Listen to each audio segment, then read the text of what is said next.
Season of Discovery Phase 2 preview. Let's get this going, boys. Get your popcorn, get your little cup of tea, if you got a cup of tea like me, and we'll watch this together here. Hi, I'm Linny hi. Saverline, and I'm a producer on WoW Classic.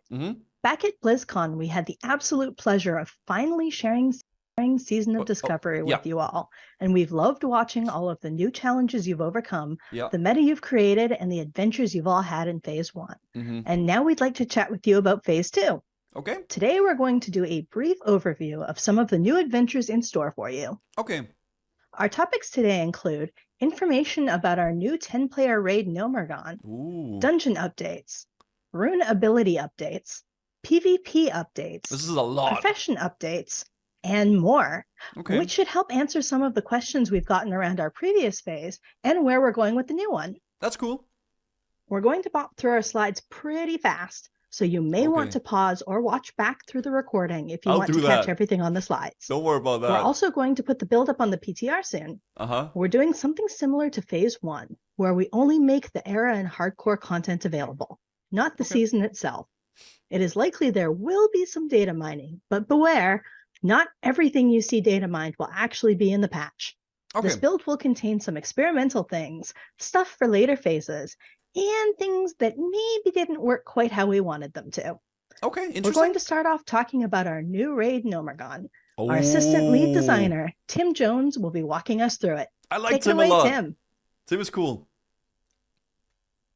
Okay. I like how transparent they're with this. Hello all there. This stuff. Thank you, Lenny, for that introduction. I'm Tim Jones, the assistant lead game designer on World of Warcraft Classic. Okay. And it's my pleasure to talk to you more and give you a sneak peek at Gnomeregan, the second level up raid in Season of Discovery. Excited. And the raid content that you'll be participating in at level 40 in Phase 2. Let's get into it. Okay. So much like Blackfathom Deeps, Gnomeregan will be a 10-player raid. There will be 6 bosses. There were originally 5 bosses in Gnomeregan if you didn't count the Dark Iron Ambassador. So there's one more new boss that no one's ever fought before. And of course, redesigns from the ground up on all of the other bosses. So brand new experience overall. It's cool. A ton of new rewards and items. More epics than we had in Blackfathom Deeps with more sources, different bosses than just the last 2 bosses, dropping those. New item sets for classes to pursue. The quests and rewards have been brought up to level 40. And there's a brand new profession quest chain that leads into a pretty deep opportunity for people to find materials and craft a lot of really cool and powerful items. Josh will get into that more down the line. Oh, that's really cool, though. I like that they're doing a little bit more epics, because it did feel a little bit weird, like only having really a sword and a crossbow. And a what is it called, a staff, obviously, because some of the classes feel a little bit left out with that. So I think that's kind of sick. Really, really excited about this. 6 bosses, though. Okay. I mean, okay, we'll see.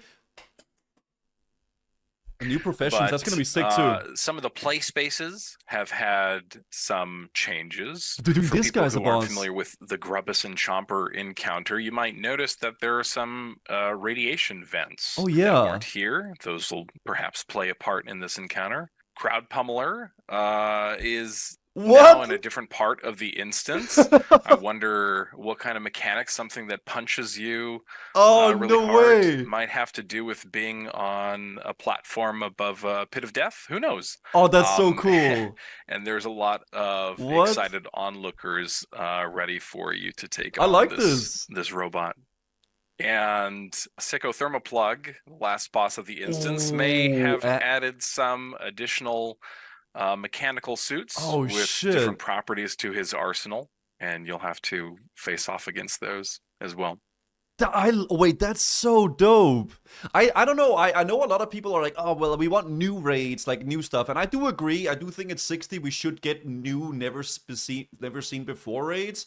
But it's an interesting take on the leveling, I think. Like changing a dungeon we know into a new environment, into a raid. I think it's kind of cool, but definitely for 60, I would like to see complete new things, but I think it's pretty sick, man. Vehicle mechanics, I think the purpose of the boss is not for the players to go into these. I think the boss has different phases. That's what I'm getting at this, right? So he's gonna maybe start in this one, and then he goes to a frost phase, or a nature phase, or a fire phase, and there's different ways of dealing with stuff, right? That's what I'm getting at. You know what I mean? That's cool, though. I like this. Those as well. Getting into a preview of the exciting loot. There's some nods to old items. I think the one people will notice is the automatic crowd pummeler. Yeah. No longer will you have to get individual manual crowd pummelers. That's nice. You'll be able to pick up one and then use it over and over again with the cooldown. 69 attack power on cat bear and dire bear forms only. 22 strength. That's so much. It's an extremely fast weapon, though. Holy crap. It's so fast. I don't know if, I mean, maybe paladins with seals, it's gonna be nice. Shaman? Shaman. Two-handed mace for shaman that increases attack speed by 50%. This means that shamans are gonna be attacking with a 1.00 attack speed with a two-hander. And Wind Fury. Oh, shit. There's a trinket that increases armor but reduces your movement speed, and you cannot remove the effect. So you're like a tower, like a gargoyle, basically. Dude, this makes me want to make enhancement. I was so set on going elemental for shaman, but bro, you could be a literal machine gun. What the heck? Domestical attack chicken that will fight for you for 1.5 minutes until defeated. Wait. So this is probably gonna be like the engineering chicken, right? That gives you attack speed, maybe. So maybe this is a way of making sure that you don't have to be in gnomish engineering for that. Okay, Mechanostrator Muffler and one-handed weapon. There's a healing mace and there's a healing offhand. Okay. This is interesting, Please do a kickflip, I'm begging you. I can't do a kickflip, I'm sorry. This is hopefully interesting. That's a great quality of life improvement. There's also some fun items that you can pick up. The Trog Transfigurator 3000. Oh, that's cool. I like this stuff. Orb of Deception style transforming into a Trog. I like these kind of things. This is really cool. Just RP. I love it. A Ragriar's Whimsical World Warper. Okay. Play around with it. See where it takes you in the world. And boost? Why are you saying boost? Oh, you unbanned the word. Okay, good. It's fine. Some fun cosmetic items. Dude, Index is gonna love this one. Dude, he's gonna get all the ladies in Goldshire, man. Easy. As well. Here's a look at our set items. You can see that some set items actually have specific set bonuses for some classes. And we also have tokens now that will drop instead of having a gigantic loot list that contains all of the set pieces, and you're getting frustrated if the same set piece drops for a different class every week. We've introduced set piece tokens that can be used by everyone for a specific piece of your armor, so you can. I actually think this is fine. I think this is quite okay, because then you can get the set piece and you can buy the set piece that you want. I don't really see a big issue with this personally. I think this is quite cool. I think there is also a leather set, chat. I think they're probably just not showing everything, which is good. This is like a sneak peek into what's gonna come, right? So I would highly assume there being a set piece. Sorry, a set piece as well, right? They're just teasing it basically, right? Which is really cool. Okay, so you're gonna be able to get these power depleted boots and turn them in. Of Discovery. We will also be collaborating with our Twitch streamer community to provide giveaways for kitchen appliances, including but not limited to blenders, hand blenders, and chimney hoods. No, we're not. Okay.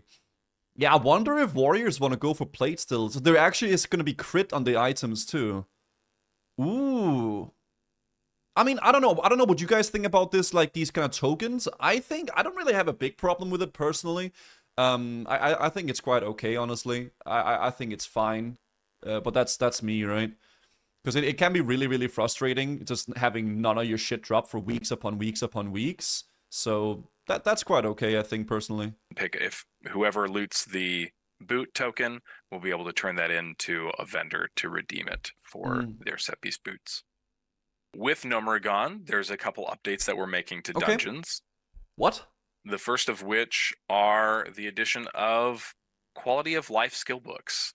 These are skill books that have a chance to drop off of certain... Redirect. A rogue's gonna have like a misdirect? Like for threat? Enhanced blessings, which is obviously gonna be longer blessings, which is very nice for paladins. A combo point mover. Oh shit, you guys are right.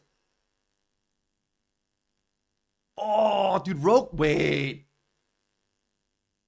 Holy. Okay. And totemic projection. Which, I mean, this could mean many things as well, I guess, but okay. And creatures in 5-man dungeons, and they add significant quality of life spells to your arsenal. This is gonna be a new that don't rune. take up a rune slot. So we're excited for people to get their hands on these, and hopefully these solve some problems that players have been facing, such as short aura durations with paladin blessings, totem control as shaman, rogues being able to have a spell that allows them to manipulate what target their combo points are on, as well as many others that we're excited for players to find when they jump into phase 2. Dude, this is crazy. Is the streamer that gives away kitchen items? I don't give away kitchen items. Dude, that's crazy. Okay, thank you for the 12. Dude, what the heck? And I'd like to pass off the presentation to Nora to talk more about rune abilities. There's gonna be a lot more, yeah. Rune abilities, okay. Hey, my name's Nora Valletta, and I'm a lead software engineer on WoW Classic. I like Nora a lot. The team is very excited for you to head out and find those new rune abilities coming soon in Phase 2 of Season of Discovery. I'm here to give you a sneak peek at some of those abilities, so let's dive in. Cool, let's go. Paladins. Ooh, Sheath of Light will cause damage dealt with your melee weapon to also increase your spell power. It'll also cause your critical heals to apply an additional heal over time on the target. Oh shit, wait. Damage dealing with this melee increases... Wait, so shock at them? Dude, what? So they're gonna... Damage dealing with your melee weapons with your spell power. Melee healers, I guess. Yeah, like melee weaving healings and stuff like that. Interesting, okay. Guarded by the light will cause your melee weapon hits to restore mana over time. However, the amount healed by Flash of Light, Holy Light, and Holy Shock will be reduced by half. This is gonna be good for them in PvP, man, I think. Because you can go in, you can restore so much mana, dude. You thought Paladin duels were long before? They're literally never gonna end now. Hunters. Melee Specialist is a passive ability which will reduce the cooldown of Raptor Strike, cause it to trigger instantly, and each usage of Raptor Strike has a chance not to trigger its cooldown. I really hope they make Melee Hunter a lot more interesting. Because, like, right now, it doesn't really feel like Melee Hunter is, like, really good in any way, but this is definitely something, okay. Melee Specialist will also remove the cooldown of Mongoose Bite. Trap Launcher allows you to place traps... Oh, by the way, I didn't even notice this. It says belt and boots. So we're gonna get belt and boots for runes now. Yep. Okay, belt and boots. Yep. Didn't see that before now. At any location within 40 yards and allows you to place your traps while in combat. Additionally, your fire-based and frost-based traps have separate shared cooldowns. What? They can trap in combat and it's literally a ranged trap? Dude, hunters are gonna go hard, man. Are you crazy? Holy shit, okay. Warriors. They need to... Ooh. Rallying Cry is a defensive ability which can be activated to increase the health of all party and raid members within 40 yards. And Blood Surge. Blood Surge gives some of your abilities a chance to make your next slam instant and cost no rage. Okay, so this will definitely be mandatory to play. Yeah. Warriors will definitely go Blood Surge, for sure. There's no shot. That's gonna be crazy. Rallying Cry. I really hope we get something new, though. Warriors are good, and they're performing amazing, but I would like to see something new for sure. Wait, this might mean that two-hand Warriors performing already really freaking OP, but this is gonna be crazy. There's no way you want to play dual-wield Warrior. There's just 0% chance. I really, really highly doubt it, okay? Rogues. Use Shuriken Toss to throw a shuriken at your enemy, dealing damage to your target and up to 4 additional nearby targets. Master of... And awards 1 combo point. Okay. So this is like a form of AoE. This is an interesting take on some AoE stuff. I do wonder if there's any cooldown on it and how much energy it costs, but... Okay. Yeah, you're gonna be able to build ranged combo points as well. Like, if somebody's kiting you in PvP, like, you know, whatever, you're kiting someone. Like, let's say you're dead zoning a warrior. You can just shuriken toss him as you're kiting him and build up combo points.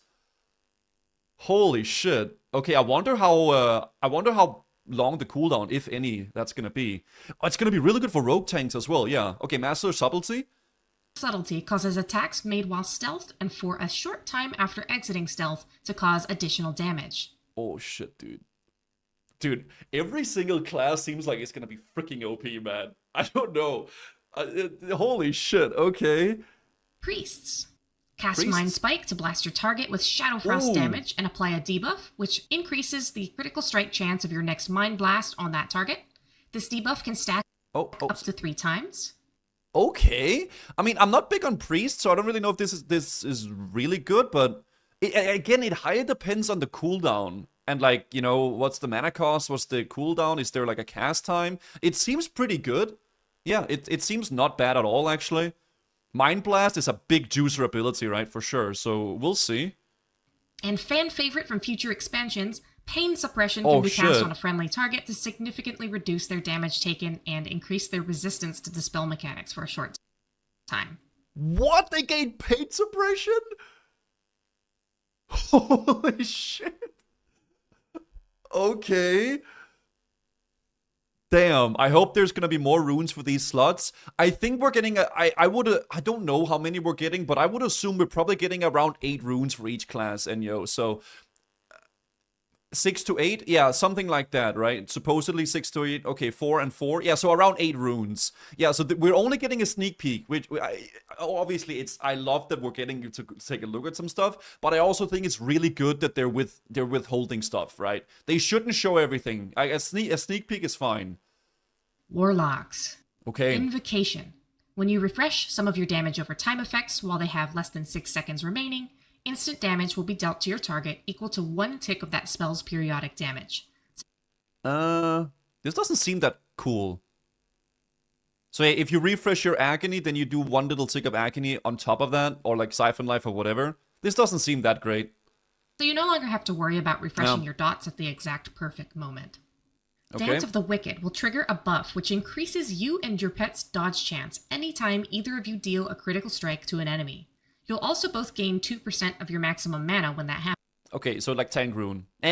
Warlock, okay, so far Warlock is the most for me. That seems a little bit But I mean, again, there's gonna be a lot more runes. Even if these 2 runes maybe don't seem that cool, maybe there's gonna be a lot of other shit that's gonna be really badass, right? So take it with a grain of salt. Mage. Missile Barrage gives your Arcane Blast, Fireball, and Frostbolt spells a chance to reduce the channeled duration of your next Arcane Missile spell by half, reduce its mana cost to 0, and cause missiles to fire every 0.5 seconds. Oh shit, okay, so you're gonna be after weaving in Arcane Missiles now. I mean, this is gonna be good for mana stuff in PvE, obviously. So Arcane seems like it's gonna be strong, for sure. With Arcane Blast, we're gonna have Missile Barrage as well. Yeah, Arcane might be insane. Chronostatic Preservation is a really cool new spell that allows you to store some of your arcane, fire, and frost energy for later use. Okay. You can only hold this energy for a short time before it combusts and expires, but you can unleash it to heal a friendly target.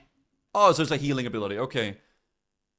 I mean, that seems pretty cool, I guess. This spell is considered Arcane Fire and Frost for interactions with other spells, talents, and effects. Okay, Shaman. Shamans. Ooh. Maelstrom Weapon causes damage dealt with melee attacks. We're getting Maelstrom. Chance to reduce the cast time of your next Lightning Bolt, Chain Lightning, Lesser Healing Wave, Chain Heal, or Lava Burst spell by 20%. The cast time reduction can stack up to 5 times. Okay, bro, enhancement.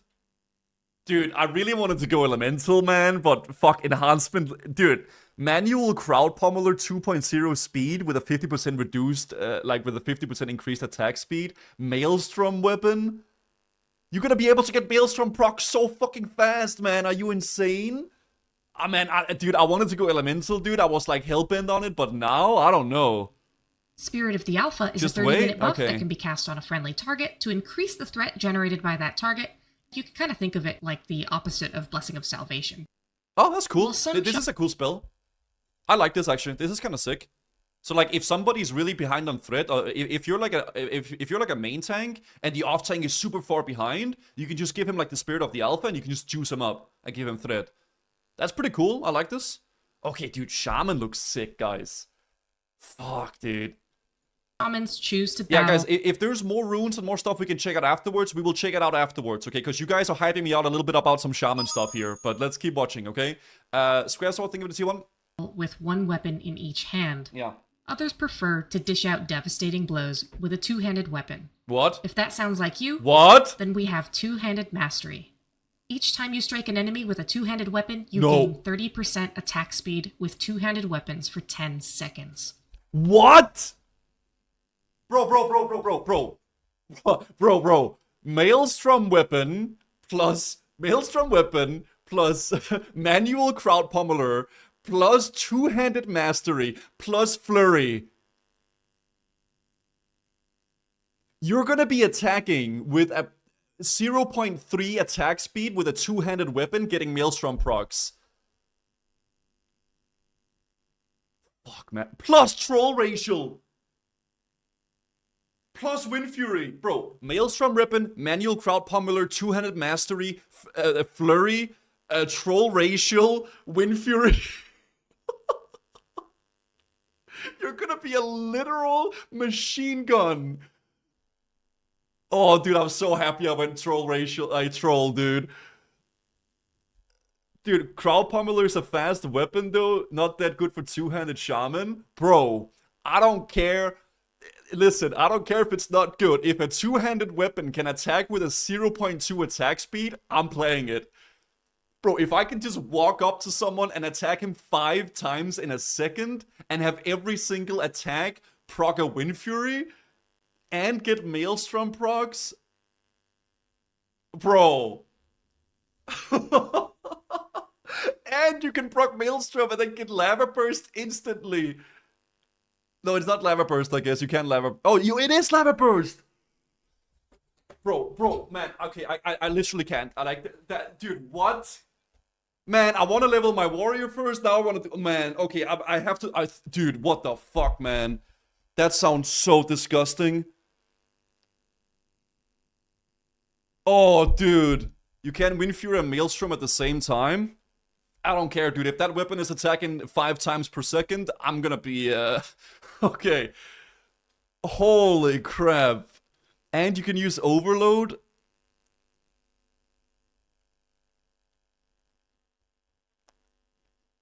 Goddamn.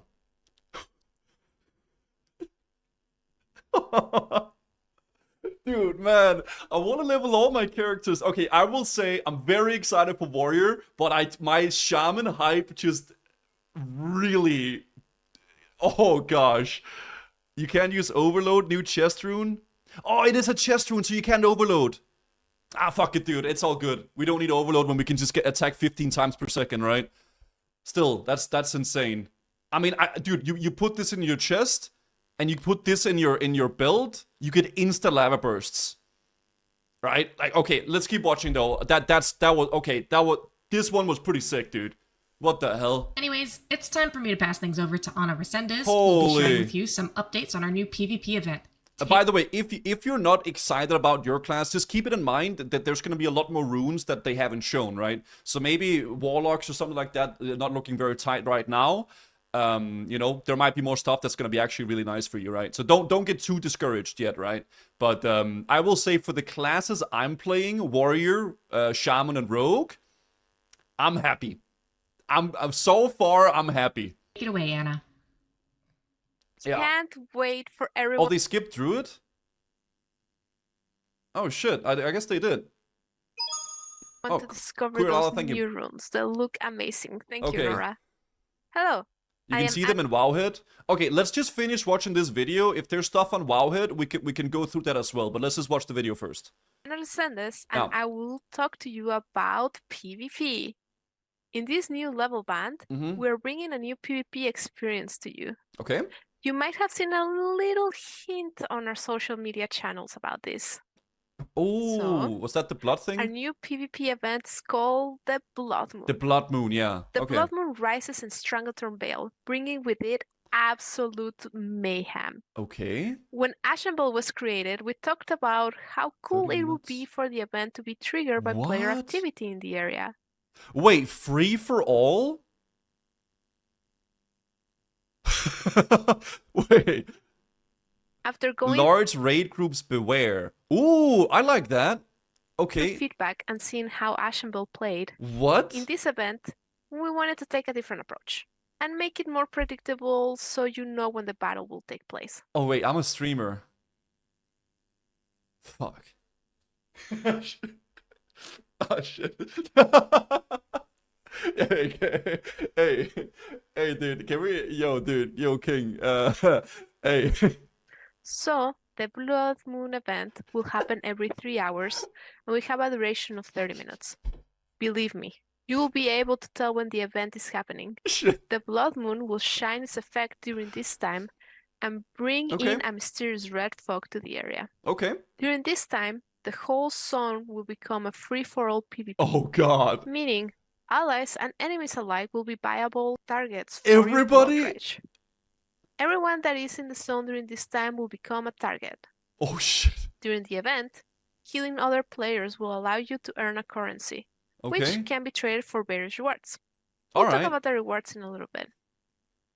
You can wait, dude, literally free for all in STV. Bro.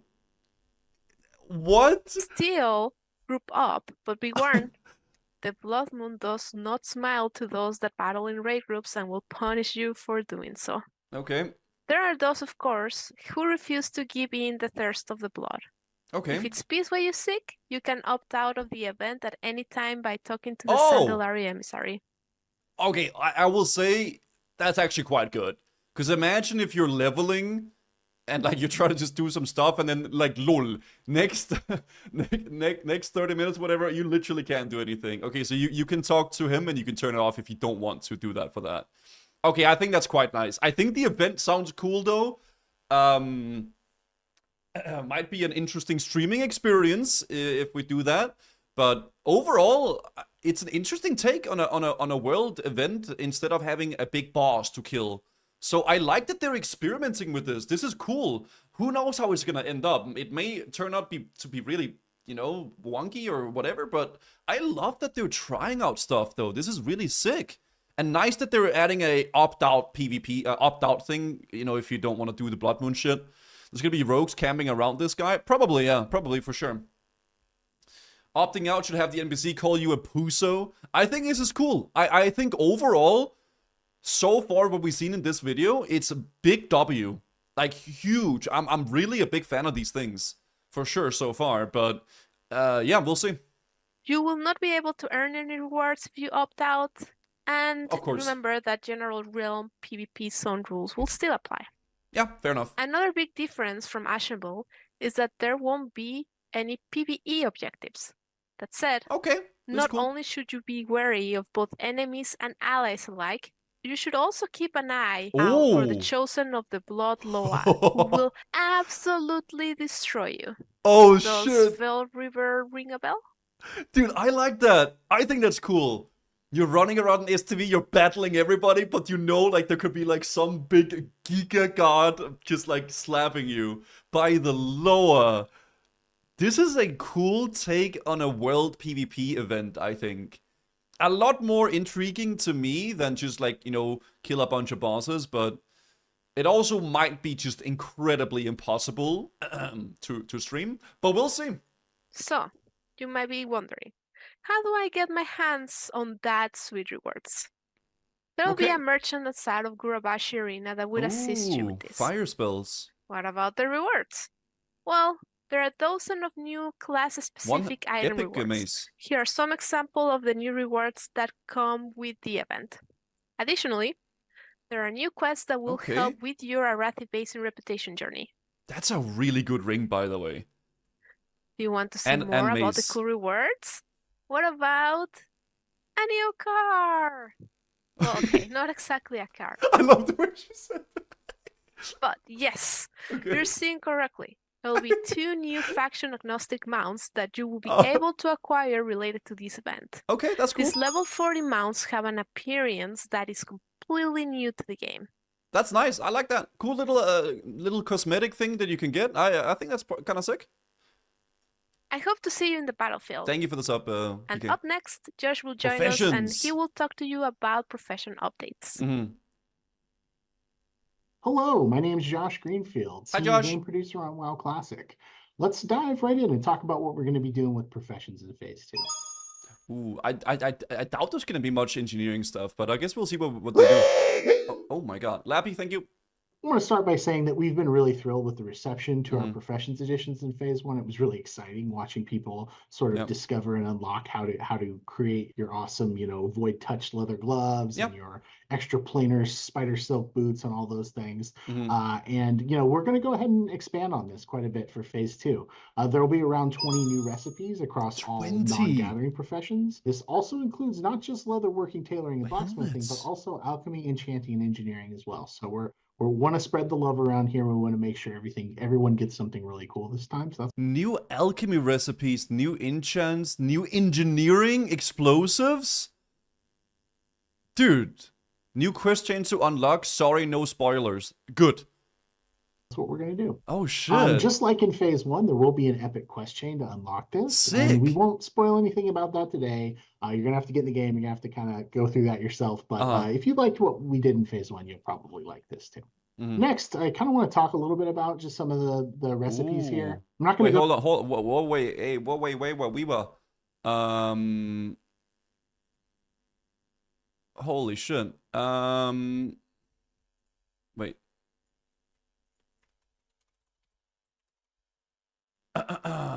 Wait, what? Improve your chance to hit with these spells. Engage the radiation mitigation protocols in this helmet, causing you to immediately remove all active poison effects. And gain immunity for 3 seconds. Okay. And there's a cloth one here. Healing damage. Okay.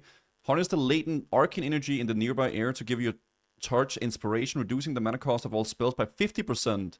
And increasing damage and healing done by up to 50 for 12 seconds.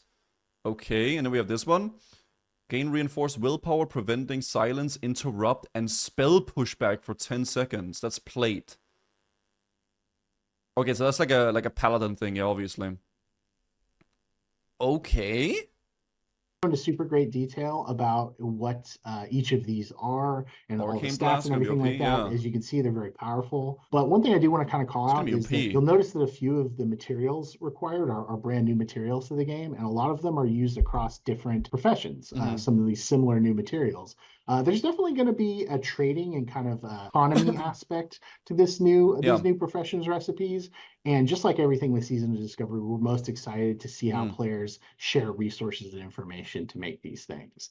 That's all we're going to say right now, but we think it's going to be a pretty fun thing to participate in. Yeah, obviously, chat, there will be more than we know here, right? This is a sneak peek, so there will be more items, right? Obviously. Low background true silver plates, by the way. Take a note of this. Faintly glowing leather, insulating gneiodine, hyperconductive arcano filament, faintly glowing leather, vision dust, obviously we know that. Low background true silver plates. So there's going to be a lot of new stuff. Polished true silver gears. That's going to be an engineering thing. So in order to craft some blacksmithing stuff, you're going to have to use some engineering stuff or what? Next phase. Okay. Few other things we kind of want to talk about is alchemy and enchanting in particular. When we were looking at what we wanted to do here, we could obviously add more consumables and we can add more enchants for enchanters. And to a degree we did. There are new enchanting material recipes other than what you see here. Okay, hold on. Gain an enchanted sigil of innovation, empowering you up to deal 20% increased damage and healing with spells and increasing attack power by 20 for 30 minutes. This can only be applied outside of combat. Okay, so it's like a buff kind of thing, like a little buff you do with enchanting, and you can only use if you're an enchanter, I guess. And this is a potion that heals you from mana and health, and increasing attack power and spell damage for 15 seconds. So like a little buff. Okay. But one of the things about these Yeah, 20, not 20%, sorry, yeah. Is that in a lot of cases they don't do a whole lot for your personal throughput if you're one of these professions. A lot of times you can make things, and a lot of times you can make a lot of gold off of having these professions, but in terms of your actual like damage output or healing output, they don't really bring anything that you can't have someone else craft for you and bring. So that's what we wanted to try here. In particular, if you'll notice on the left side, there's this new enchanted sigil innovation. And what this basically is that this is kind of like a world buff that you can carry around in your bag and give to yourself. And essentially, it has a 30-minute duration, but also a 30-minute cooldown. So if you die early, you will lose this for at least some period of time before you can put it back on. Yeah, it says side effects can induce dizziness, dry mouth, fatigue, lack of appetite, acute radiation poisoning, mutation, and death. Use as directed. Oh, like a side effect can include death, by the way. Yeah, lol. Same thing with Alchemist here. They have the ability to make this essentially damage and healing consumable, or damage and attack power consumable. And that also restores a little bit of health and a little bit of mana. So that's just something that's a little unique for them this time, and we hope that you like these things. We're looking for feedback and on this more. Sort of that's stuff cool, dude. I'm actually getting really hyped, man. Like I enjoy the SOD so far, but I feel like they're really doing a lot of like things right for this. Like it looks fun so far, man. So now that we've kind of gone through an overview. Phase 2 I'm excited. And some of the things that are coming in it. We do want to kind of, I guess, hit a few of the frequently asked questions that we've gotten recently about things in phase 1 and some of the issues that have popped up and how we're addressing those, as well as just some curiosities about what else is coming in phase 2 and how specific things will work. So we're going to dive into a few of these kind of FAQ items and try and burn through as many of them as possible to give you a better idea of kind of what's going on and what our thought process on. This is only phase 2, exactly. Let's just go ahead and hop right in. We will start today talking about raid schedule. We thought we'd start here because this is a pretty hot debate in the community right now. We've seen a lot of great feedback on this and have weighed a great many perspectives about, kind of when we should release the raid. Should we have it available from day one, or should we wait maybe a week or some other amount of time to unlock it globally at the same time? While it's impossible, we feel, to do something that will make every single person happy, we do think we can strike a bit of a compromise here. We understand that, the server or world first race is not just about who can zone in first. If the raid unlocks at an arbitrary global time. And for a large group of players, it's also about who can get in the fastest after leveling. And it's very exciting for them to see what they can do when they're under geared or maybe without their full toolkit of runes and other like pre-raid items. I understand that. And so, that is one argument we've heard in favor of not delaying it, and we think it's a very compelling one. It is very exciting to participate in that and to watch that. On the other hand, though, if you're one of those players, the many players who really like to take their time leveling, we realize that 3-day lockout puts you in a position where you may miss several lockouts before you hit 40. And while it's pretty unlikely to actually matter all that much in the long run, as we will have plenty of lockouts this phase, it does still feel kind of bad. And one of the things we wanted to avoid with this season was too much feeling of FOMO. So by way of a compromise, what we're looking at doing this time is we will not delay the opening of the raid, but we will be putting the first 2 lockouts on kind of a normal weekly lockout timer. So that means that would reset on like Tuesday in North America, Wednesday in Europe, and so on and so forth, whatever your regional unlock. This is good. I like this. This means this is a good compromise for both. They're not screwing over the people trying to speedrun and having like their fun ruined, but they're also not giving people like a crazy amount of FOMO by making them miss like 4, 5, 6 lockouts. This is a really good in-between. This is awesome. Absolutely awesome. Both people will be happy. The casual will be happy. The sweatlords will be happy. I think this is absolutely amazing. Yeah. I don't understand this. So the question was, do they delay the lockout a whole week to make it so you didn't have to stress about getting your lockout in, or do they have it at the release with a 3-day lockout? They then chose to have the first 2 weeks of release being a week-long lockout instead of a 3-day, right? So if you can sweat all the way up and you can go raid the raid, but you will have to wait a whole week to do it again, right? This is good. I love this. This is amazing. First 2 resets will be on a week lockout, yeah. And then on the week of 20th of February, there's going to be a 3-day reset as BFD has been. This is nice. Huge The W. first lockout will occur on February 13th, again in North America. Very nice. In the morning with maintenance. And then the second will occur the following Tuesday on February 20th. Dude, again in I'm North happy America about this. in the morning with maintenance. So each region, you can offset for your regional maintenance time. What this allows us to do is, you know, enable folks who really want to push day one to get in as fast as possible and get that first, like world first or server first clear, or just the bragging rights of saying you did it first. That's something that we don't want to take away from you. Yeah. But this also reduces the number of lockouts that are possible in that time period, so that any players who are leveling a little bit more casually or a little slower pace may not feel like they missed out on as much. Yeah. It's not a perfect solution, and that's one thing we really want to stress, is that when you deal with a game like World of Warcraft and on this scale, there's no objectively correct answers. Yeah, okay. There are every decision we make, there's going to be people who like it and there's going to be people who would prefer something else, but we feel this is a good in between. This acknowledges both major perspectives. It really is. Without really depriving either group of something special. So we really hope that you like it, and we're going to keep looking at feedback on this. If this is something that works out well, we may carry this forward into future phases, and if not, we may just go back to the drawing board and try something else. But I think this is amazing. This is just a perfect solution. It should have been just the first week. I disagree. I think the first 2 weeks, having it be like that is perfect. Chops, thank you for Prime. All the buzz matter boost with the raid. I think this is just really good. Really appreciate the ton of feedback we've gotten from the community on this. We've been watching social media, we've been watching forums, we've really been watching a lot of the commentary on this, and we couldn't have nothing we do without looking at and listening to what you guys are saying. So thank you so much for that. Next thing we want to talk about a little bit is PvP matchmaking. We realize that it can be frustrating to get matched against a full pre-made when queuing solo.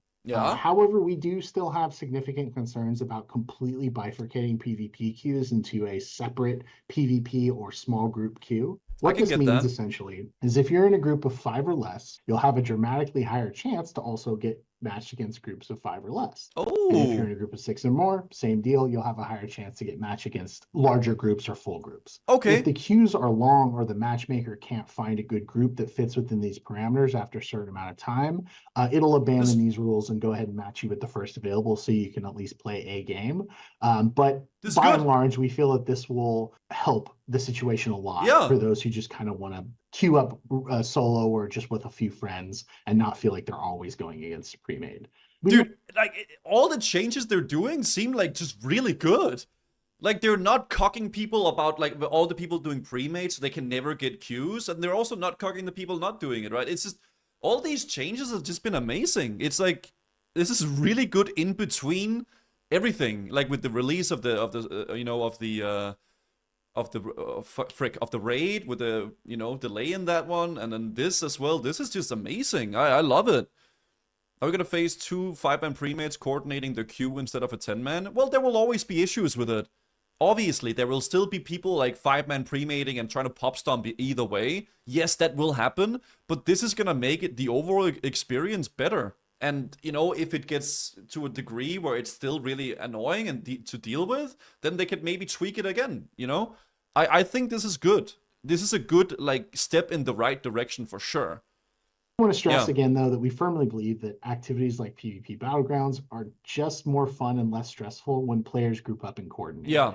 We can understand that if you just want a PvP and you don't want to join a group for it, it can be a little bit more frustrating than you feel. For the casual player, it's really annoying. But ultimately, coordination within your team, whether it's a pre-made or not, is going to be the key to success in any activity like organized PvP when you're playing against other players.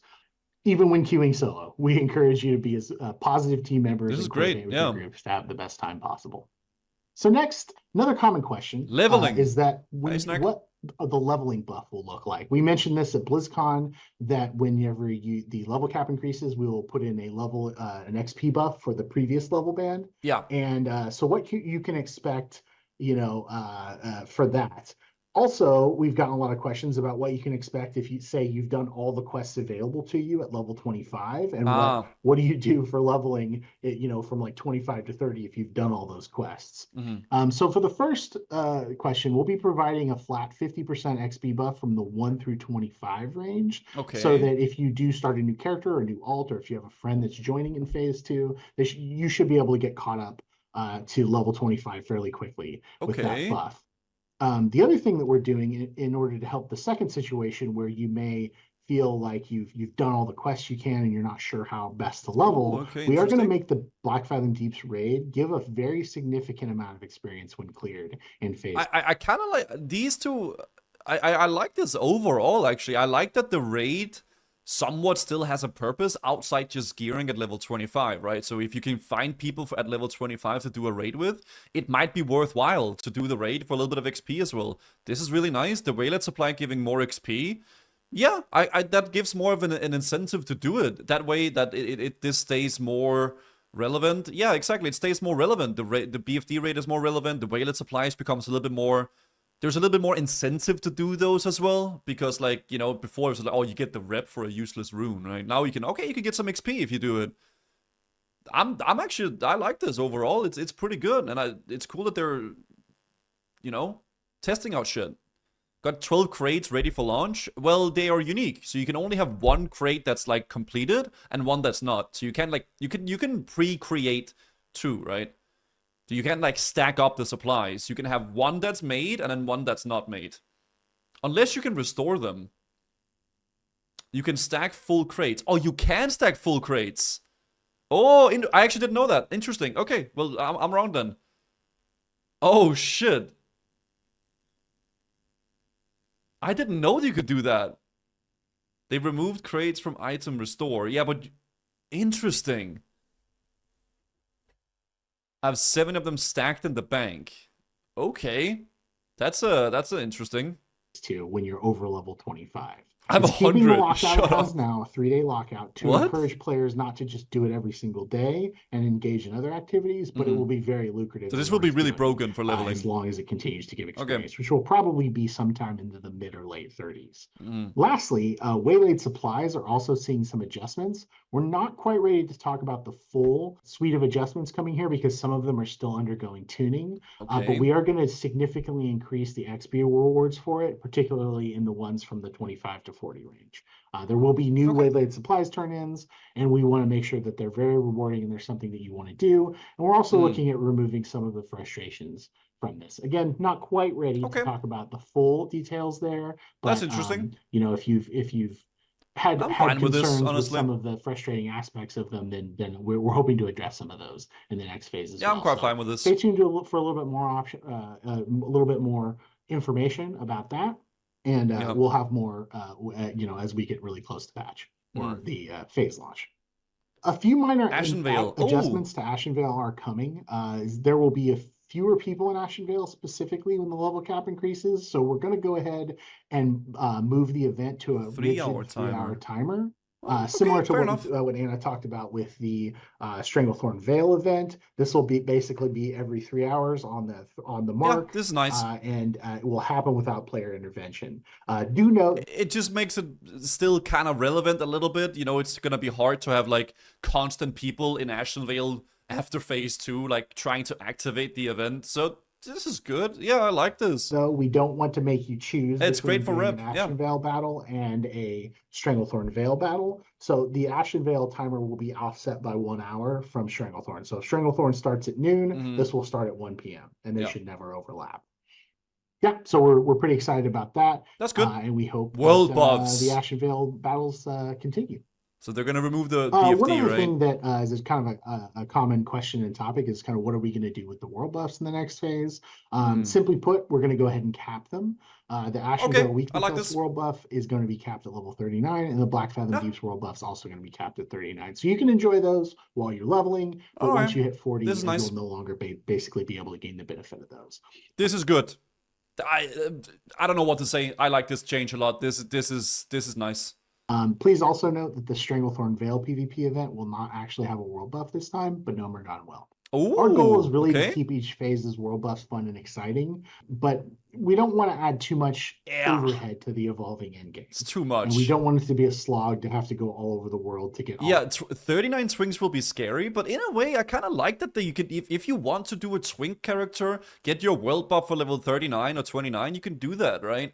But it doesn't affect the later game. It doesn't affect raiding, right? And I think that's like a big part of it. Like having to raid at 40, 50, 60, getting BFD buff, Gnomer buff, all the buffs is really annoying. But you can still utilize the world buff in a fun way for PvP if you want to, or leveling or whatever. So this is real nice. Yeah, they listen to and caring. This is awesome. Yeah. These world buffs, and especially once we hit 60, we don't want you to have to slog through going all over the world and getting every world buff. So that's where we landed on that. We're obviously open to feedback on any of this. I like this change. Please let us know what you think. Profession specializations. This is another specializations really hot topic in the community. Just like with phase 1, when we capped professions at 150, with phase 2, we will be capping them at 225. This is good. And additionally, we've decided that profession specializations will also not be available until phase 3. Oh, so I like that's this. when the level cap goes to 50. We feel that profession specializations outside of engineering and a few other exceptions are kind of lackluster at original. I don't really have a big problem with this, because the reason for that is that we're going to have so many new like profession stuff anyway. Like they said that we're going to get some engineering explosive stuff. We're going to get lots of new things anyway. So I don't really see this as a big problem personally. And in level 50, we're going to be able to specialize into this stuff. And that's when we're going to be farming all those like materials anyway, like thorium and like the higher level herbs like mountain silver sage and stuff like that. So I think this is fine. It's going to be more exciting for level 50 anywho because of the farming. And we're gonna get new stuff for level 40 anyway. Sabbath deaths are the best clips though. Yeah, but we're gonna get like big juicy stuff at level 50 anyway, right? It sucks for druids who would normally have the wolf shed helm at level 40. I can see that. That I can see. Yeah, that's a little bit of a sad one for the druids. Wow, and we really want to do something fun and cool here, and we really want to take our time to do it right. So for phase 3. Professional specializations. Guys, I know there's like stuff in the forums. I'm just watching the video first. I don't want to like, jump from like stuff to stuff. I just want to finish the video and then we'll go through the forum stuff. Yeah. Have a large focus. Yeah. And obviously we're not going to talk about it now, but do stay tuned for more information on profession specializations as we move closer to phase 3. Thank you.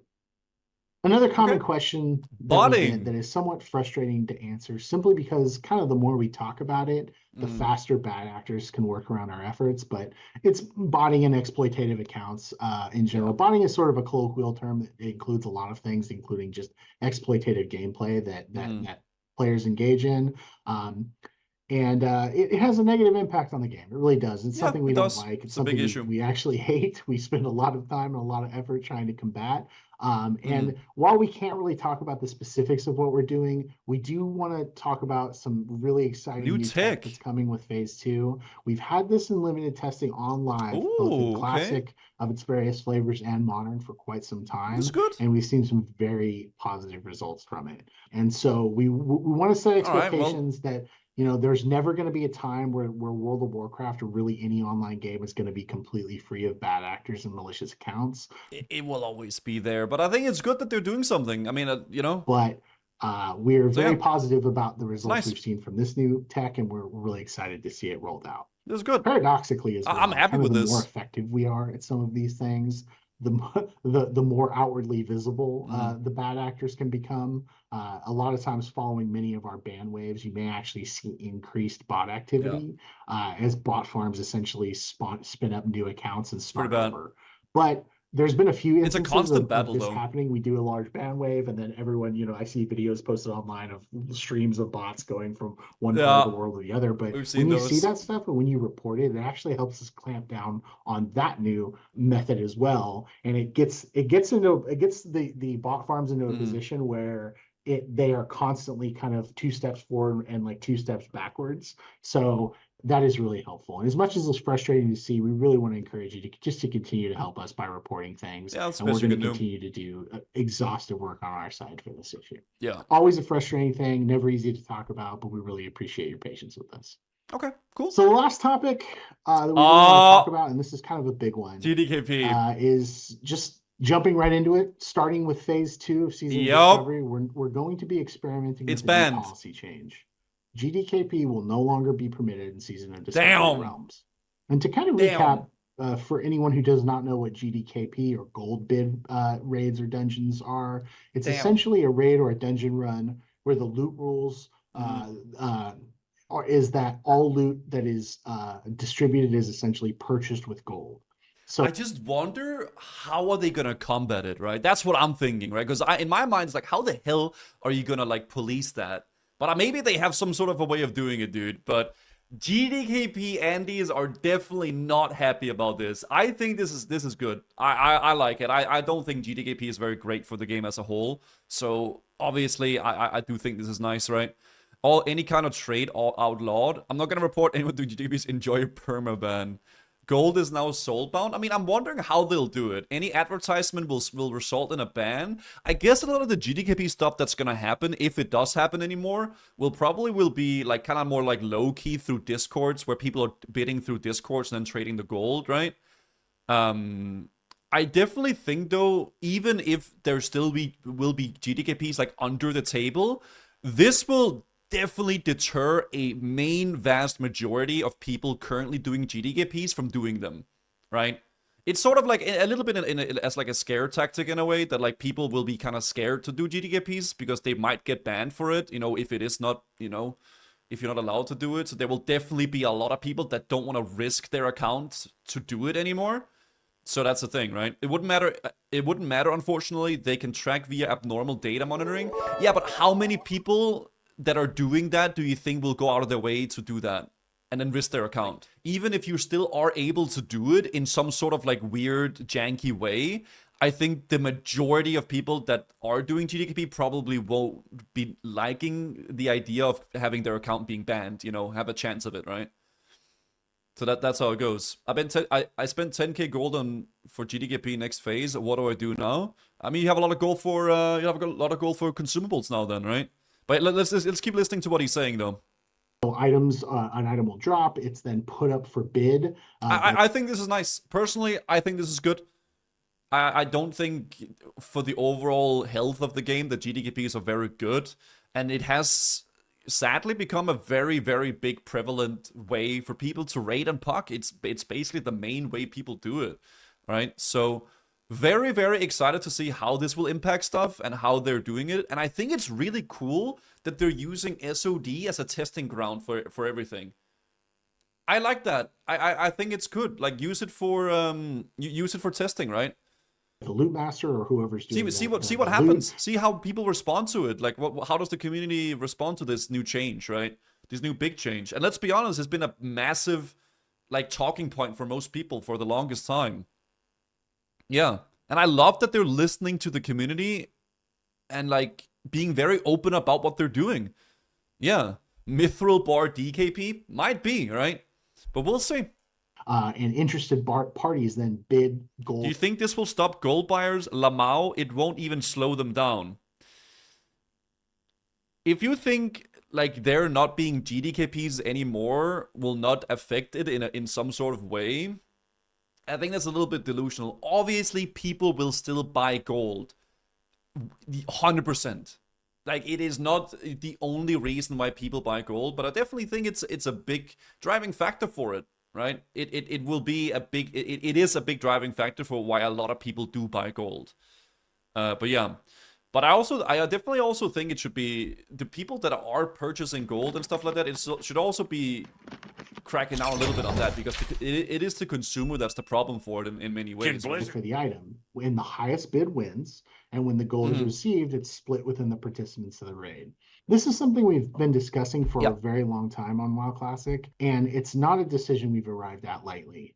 It's fair to say that GDKP has some benefits to individuals who don't want to be tied to a traditional guild or set raid schedule. True. And GDKPs are, while largely transactional, another social activity in the game. That is and true. We're always hesitant to discourage anything that gets people in groups and playing together.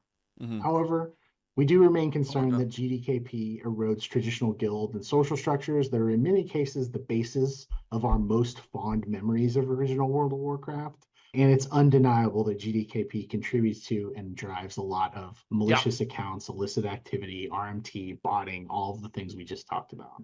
Yeah, I like this. Aspen didn't like the banning, but also applauded them for trying out an SOD, you mean? Yeah, I don't know what Aspen's take really is on personally. I don't know if he likes or doesn't like GDKPs, but I personally think it's a good thing, this thing that they're doing, and I think we will just need to see how it impacts SOD and like how the player base reacts to it and how it impacts like the experience of it. So I think this is good. I also think definitely a big part of the problems is the people buying the gold. So that's also something that should maybe get more looked at. But I think I like this. I like this personally. I do think overall GDKPs are not that great for the game as a whole. So yeah, test it out. Use SOD as a testing ground for these things and see how it works. I like that. I'm just happy how much they communicate and try. I want to give them all the biggest hug. I think this is good. Yeah. Try out stuff. See how the player base reacts to it. And then go from there. Season of Discovery is highly experimental in its nature. And we take chances. And this is another chance we're taking. We want to give an honest try to a version of World of Warcraft. Didn't you participate in GDKPs? Yes, I did for a time being in TPC, but I stopped doing it because I just didn't like what it was doing to the game, really. But yeah, I did do GDKPs and TPC for a little while. Yeah, I did. I liked them because of how smooth the raids were, and it was very clean. But I stopped doing them, and in the end of TPC, I decided not to do GDKPs anymore, and I just stopped doing it. Right? So I had a change of heart, and I didn't like it anymore. I didn't think it was doing a great thing for the community and the game as a whole. So I just stopped doing it. Shame on you. Are you saying shame on me for having a change of heart and changing my ways and my opinions on things? That's what makes us human, man. Realizing something isn't great for the game, stop doing it, and like not, promoting it anymore in that regard. Because I mean, I was heavily promoting it in many ways of making videos of it. Hey guys, dude, look, this epic drop happened, 100,000 gold, whatever the hell. Lots of videos and streams. It's basically promoting it, right? And I stopped doing that completely because I just didn't think it was good for the game, so I stopped it. Without GDKP present, and this is our best opportunity for that. So as of the launch of Phase 2 on February 8th, GDKP will no longer be permitted in the Season of Discovery. We're going to release additional communications with another FAQ to kind of go with this FAQ, talking about this. And, once we do, we'll have that posted on forums and stuff. We'd really like to hear what you think. And we're going to really monitor feedback closely on this. This is a test, and ultimately this decision came as a result of your feedback. And so, we want to hear more of what you think of this. We want to hear how it goes as we move through this next phase. And if it doesn't work out, we'll revisit this policy for future phases. Okay. GDKPs are not the issue. Then you will have lots of Discords where people will pay items with PayPal. That makes it even worse, and it will happen.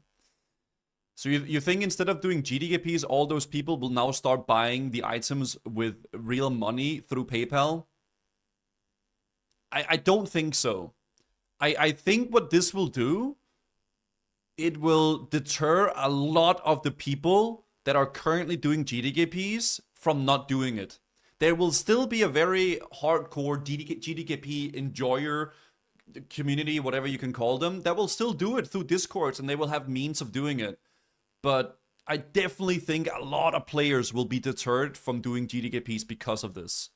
And I think that's overall pretty good, right? Once GDKP is in the game, looking for good chat stat, it will heavily slow down. It will be, because it's going to be hard to join those raids, because you're going to have to know the Discord, find them, and then when you're doing it as well, you're going to have to do it through some weird Discord bidding, and then you will still be risking your account and your characters for it. Will a lot of people that are currently doing GDKPs do that? Will Prefox, for instance, be like spamming GDKPs when, like in SOD, when that's going to happen? No, probably not, right? I wouldn't assume that he's going to do that, because then he's going to get banned, right?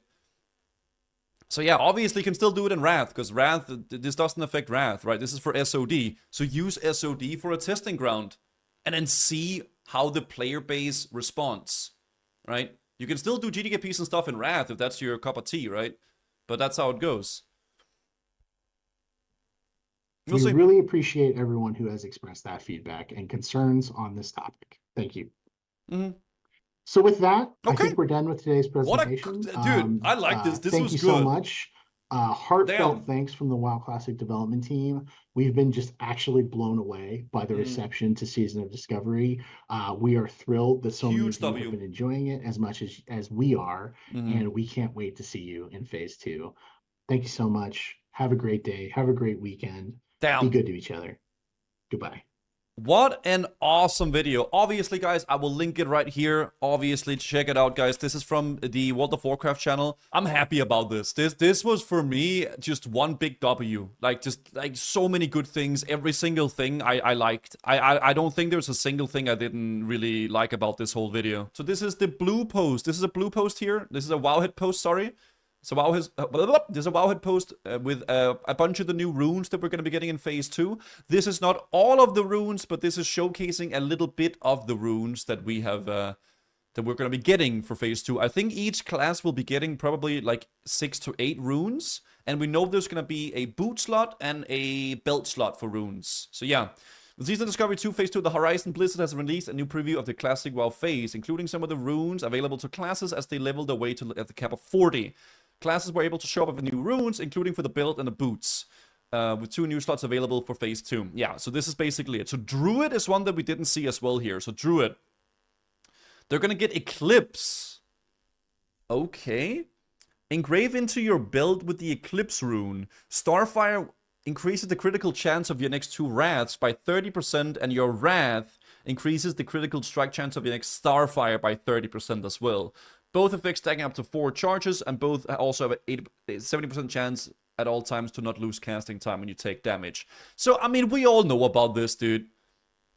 I mean, this one is, it's the kind of like the bread and butter, I guess, of Druid Moonkin rotation. So you spam a bunch of Wrath, then you Eclipse, then you spam a bunch of Starfire, then you go back to Wrath, right?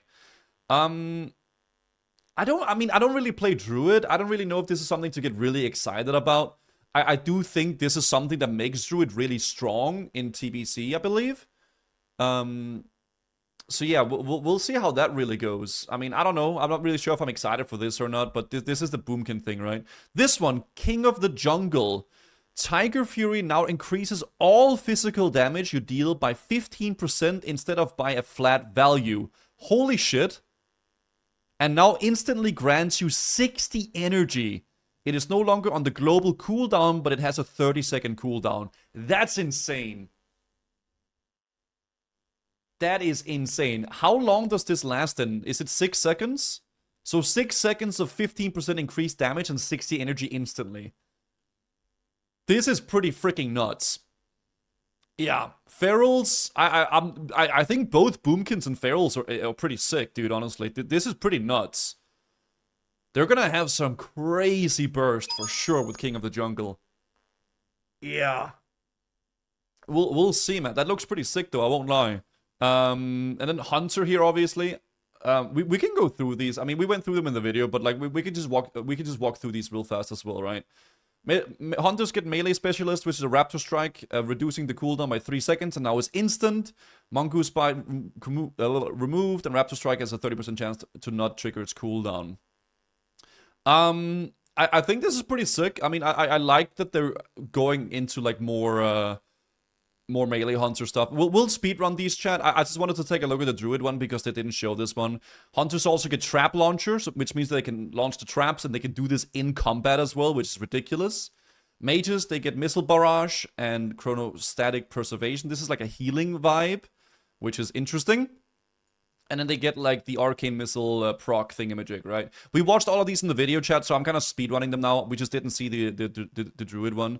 Paladin gets like a Sheath of Light, which is a melee kind of like spell power thing. This is pretty interesting.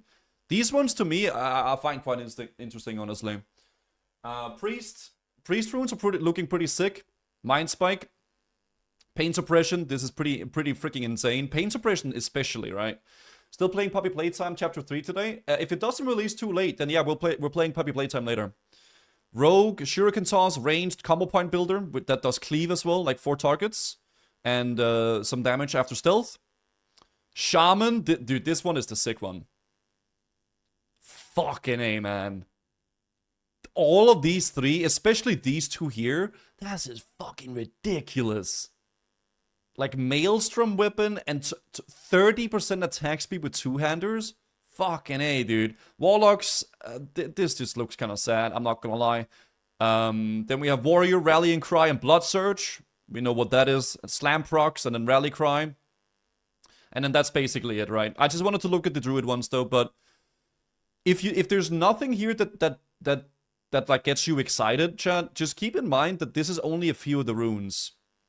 Right? Like even if you're a Warlock, for instance, and if you're a Warlock and it doesn't look very exciting for you, there is gonna be more runes.